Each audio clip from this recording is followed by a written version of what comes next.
जळगावच्या चोपडा तालुक्यातील बुधगाव जळोद रस्त्यावरती वाळू माफियांकडून तलाठ्याला मारहाण करण्यात आलेली आहे। त्याचबरोबर त्यांना ट्रॅक्टर खाली ओढत जीवे मारण्याचा प्रयत्नही करण्यात आलाय। तलाठी अनंत माळी हे वाळू तस्करांवरती कारवाईसाठी आलेले होते, त्यावेळी त्यांच्यावरती हल्ल्याचा प्रयत्न करण्यात आलाय। या प्रकरणी आता वाळू तस्कर, ट्रॅक्टर चालक आणि मालकाविरोधात गुन्हा दाखल करण्यात आलाय।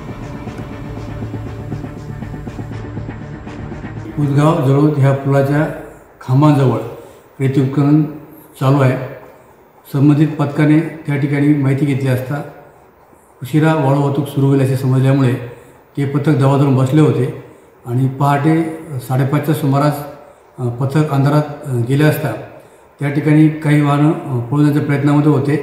एक वाहन मात्र त्या पथकाच्या हाती लागले आणि त्या पथकावरती संबंधित तलाठी यांना बसवून ठेवून ते वाहन तहसीलला रवाना केले असता वाहन मालक श्री अजय कोळी व चालक श्री विजय पावरा यांनी त्या धक्काबुक्की करून खाली ढकलून दिले आहे आणि त्याचा जीवितास धोका निर्माण होईल अशी कृती केली आहे। त्यानुसार मंडळाधिकारी श्री रवींद्र माळी यांनी पोलीस स्टेशन येथे रीतसर हजर होऊन फिर्याद दिलेली आहे। संबंधित तलाठी हे सध्या वैद्यकीय उपचार घेत आहे। या संदर्भातली अधिकची माहिती घेऊयात माझे सहकारी मंगेश जोशी यांच्याकडून। महेश, चोपडा तालुक्यामध्ये वाळू माफियांची मुजोरी इतकी वाढली की थेट तलाठ्यावरती हल्ला?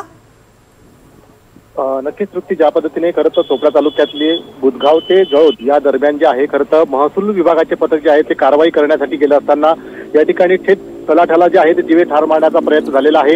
या घटनेमुळे खरं तर महसूल विभागात जे आहे ते मोठी खळबळ उडाली आहे। एकीकडे खरं तर प्रशासन म्हणते की सातत्याने जे आहे वाळू माफियावरती कारवाई केली जाते, मात्र अशा पद्धतीने महसूल विभागाच्या पथकावरती वाळू माफियांकडून थेट हल्ला केला जात असल्याची घटना जी आहे हे वारंवार समोर येत आहे। या घटनेमध्ये तलाठ्याला थेट ट्रॅक्टर खाली ढकलून जे आहे या ठिकाणी जीवे ठार मारण्याचा प्रयत्न करण्यात आला आणि या प्रकरणात आता जो वाळू तस्कर चालक, ट्रॅक्टर चालक आणि मालक या दोघांनाही त्यांच्या विरोधात पोलिसांविरोधात गुन्हा दाखल करण्यात आलेला आहे। एकंदरीतच या घटनेनंतर जे आहे खरं तर अवैध वाळू धंदे जे आहे याच्यावरती तात्काळ कारवाई करावी अशी मागणी जी आहे ती आता केली जात आहे। निश्चित मंगेश, धन्यवाद सविस्तर माहिती करता।